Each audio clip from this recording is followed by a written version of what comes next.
તો સુરતના પર્વતગામ વિસ્તારમાં પ્રથમ વરસાદમાં જ સમગ્ર વિસ્તાર પાણીમાં ગરકાવ થઈ ગયો। રસ્તા ઉપર ઘૂંટણસમા પાણી ભરાયા। વાહન ચાલકોને ભારે હાલાકીનો સામનો કરવો પડ્યો।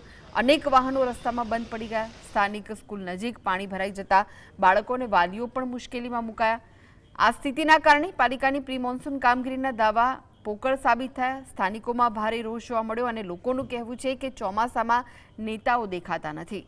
ચૂંટણી સમય દેખાતા નેતાઓ આફત સમય ગાયબ થઈ જાય છે તેવી ફરિયાદ ઉઠી છે।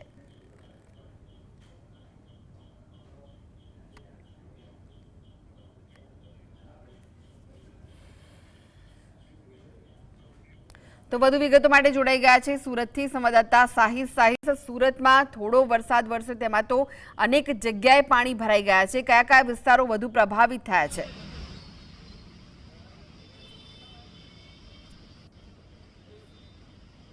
જોવા મળી રહી છે। ઉધના નવસારી રોડ હોય કે ભીમનગર ગન્નાળુ હોય, મોટા વરાછા હોય, બેસ્તાન હોય, વેસુ સહિતના અલગ અલગ વિસ્તારોની અંદર પાણી ભરાવાની સ્થિતિ જોવા મળી રહી છે। હાલ અત્યારે જીએસટીબીની ટીમ પર્વત ગામ ખાતે ઉભેલી છે અને ત્યાં દ્રશ્યો બતાવવાનો પ્રયત્ન કરી રહી છે કે હાલ જે રીતના દ્રશ્યો જોવા મળી રહ્યા છે, સંપૂર્ણ જે પર્વત ગામ બાજુનો જે ભાગ છે તે સંપૂર્ણ પાણીની અંદર જ જોવા મળી રહ્યો છે। એક તરફ સરસ્વતી સ્કૂલની અંદર કેટલાક વિદ્યાર્થીઓ હતા જે બહાર નીકળતા હતા, તે દરમિયાનના દ્રશ્યો પણ જીએસટીવી પાસે સામે આવ્યા હતા। એટલે સ્પષ્ટપણે કહી શકાય કે જે પ્રી મોન્સૂનના દાવા સુરત મહાનગરપાલિકા દ્વારા કરવામાં આવ્યા હતા, તે દાવા ક્યાંક ને ક્યાંક પોકળ સાબિત થતા હોય તેવું પણ જોવા મળી રહ્યું છે। ચોમાસા પહેલા પ્રી મોન્સૂનની મિટિંગો કરવામાં આવી હતી। કરોડો રૂપિયા જે છે તે પ્રી મોન્સૂન પાછળ ખર્ચવામાં આવ્યા હતા, પરંતુ જે પ્રી મોન્સૂનના દાવા છે તે ક્યાંક ને ક્યાંક પોકળ સાબિત થતા નજરે પડી રહ્યા છે। જોઈ શકાય છે અત્યારે કૃષ્ણા કે સરસ્વતી સ્કૂલ આવેલી છે, એની બાજુમાં બીજી એક સ્કૂલ આવેલી છે, જે સ્કૂલને પણ અત્યારે બંધ કરવામાં આવી છે, કારણ કે સ્કૂલની બહાર જ પાણી ભરાવાની સ્થિતિ જે છે તે હાલ જોવા મળી રહી છે અને તેના જ કારણે ખૂબ મુશ્કેલીનો સામનો જે છે તે અહીંના સ્થાનિક લોકોને કરવાનો વારો આવી રહ્યો છે। અનેક વાહનો બંધ પડ્યા છે। સ્થાનિક લોકો જણાવી રહ્યા છે કે આ કાયમી નિકાલ ક્યારે આવશે।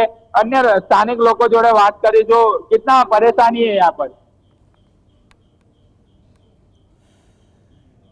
स्कूल चालू है अभी? कितनी परेशानी हो रही है? ये हर बार का है ये? બિલકુલ થી જોઈ શકાય છે અહીંના લોકો પણ જણાવી રહ્યા છે કે દર વખતે આ મુશ્કેલી ભોગવવી પડતી હોય છે। અનેક વાહનો બંધ પડ્યા છે। આ સ્થિતિ જે છે તે અલગ અલગ સ્થળો પર જે છે તે જોવા મળી રહી છે। પર્વત ગામ પર અત્યારે જયારે જીએસટીવીની ટીમ ઉપસ્થિત છે, જળબંબાકાર જેવી સ્થિતિ જોવા મળી રહી છે।